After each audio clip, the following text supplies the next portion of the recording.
Well, hello there. I bet you're wondering why I'm sitting outside with this large suitcase. Well, this isn't just any suitcase. This is the LG Stanbyme Go, a portable TV built into a suitcase. And Matt, is it probably the coolest product I've checked out in 2024 so far? This thing is massive and super heavy.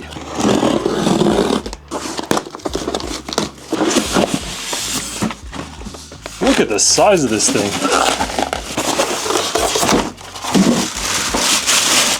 So I was not kidding when I said this thing is heavy. It is. All device, no box. So LG does also include their typical LG TV remote with one thing missing, which is the voice activation key. You can still use voice activation, but you have to go into settings and turn on the setting. Hey LG, go to Netflix. Go to Netflix. So it really is literally just a normal suitcase. It just has two clips right here that we can undo and pop it up like so. Now, if I remember right, this whole thing should, oh, look at that. Oh my God. Look at the size of this screen. This is a device. Look at this thing. So before we get into anything else to do with this device, I think I have to point out how freaking cool it is. This is one of those items that no matter where you take it, if you're around friends, family, people while you're camping, they're gonna stop, they're gonna ask you what it is, they're gonna ask you how it works. It just has that wow factor. However, a cool device is only going to take you so far, especially when we introduce the price point. Now the screen it comes equipped with is a 27-inch full HD 1920 by 1080p LG with 60 Hertz as well. And I guess one of the coolest parts is it is fully touch enabled, which gives you a lot of options when you're using it, so you aren't just stuck with the remote or the voice controls. This is probably one of my favorite things to do. Check this out. So now this pretty much turns your LG Stanbyme Go into a giant tablet, and it's actually really fun to use with something like YouTube Shorts, where you can just scroll through it and watch content just like you would on your phone. Now you're probably thinking that HD display is not that impressive, and you are 100% correct. I'm actually really surprised that LG, a company that makes some beautiful monitors and TVs, went with such a low display. And honestly, I don't even mind the HD, but the biggest issue is with the brightness. LG says this gives you around 500 nits of brightness, which is honestly not too bad. The issue is that's when it has a direct connection to a power source. When you're using this on the built-in battery, it only gives you around 250. And I'm gonna put up some comparison videos here so you can see what it looks like plugged in compared to when it's on battery only mode. Now that level of brightness really isn't a problem off the power source when you're inside, but when you're outside, that's another story. Now it doesn't look terrible, but you could definitely use that extra 200 to 300 nits level for sure. And most people aren't going to have an external power source if you're using this for camping or anything like that. And I mean, I'm sure a big reason for that is this only has a 3-hour battery life, 3 to 5, depending on what you're doing with it. But still, it just really doesn't make sense for it to not be at least brighter.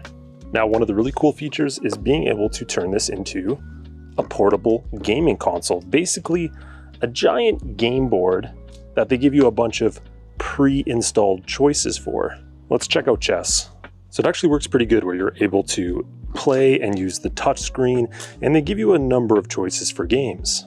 But this is where we run into another issue, and that's with the web OS that it comes with. Web OS is anything but perfect, and you can definitely tell the lag just from scrolling through it. It has its own issues, and the responsiveness is not always the best. So it comes with all the official apps like Netflix, Prime Video, Disney+, but one big criticism I have is the lack of being able to download content on the go. It would have been nice to be able to download shows off of Netflix and watch it for later. But really that doesn't matter anyways because they actually don't include any storage with the device. And of course, another reason that web OS sucks is the lack of apps you're able to download, both games and streaming. Now, another criticism I have is that it actually doesn't have any 4G capabilities, which means you're either relying on local Wi-Fi or most likely you have to hotspot it to your phone.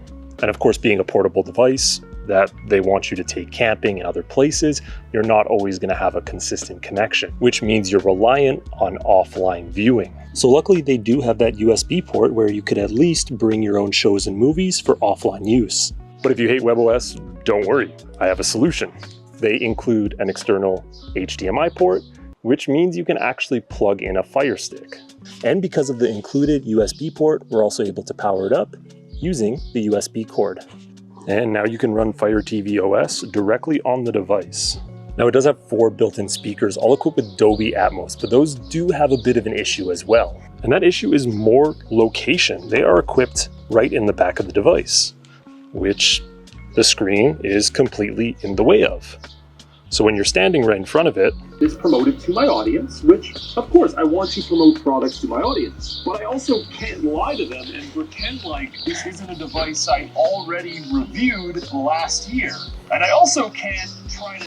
So you can really tell the difference when you're listening to the speaker from the side because you don't have it bouncing off that front-facing monitor. It kind of blows my mind why they would even put the speakers there to begin with. So before we talk positives, I want to hit you guys with the negatives.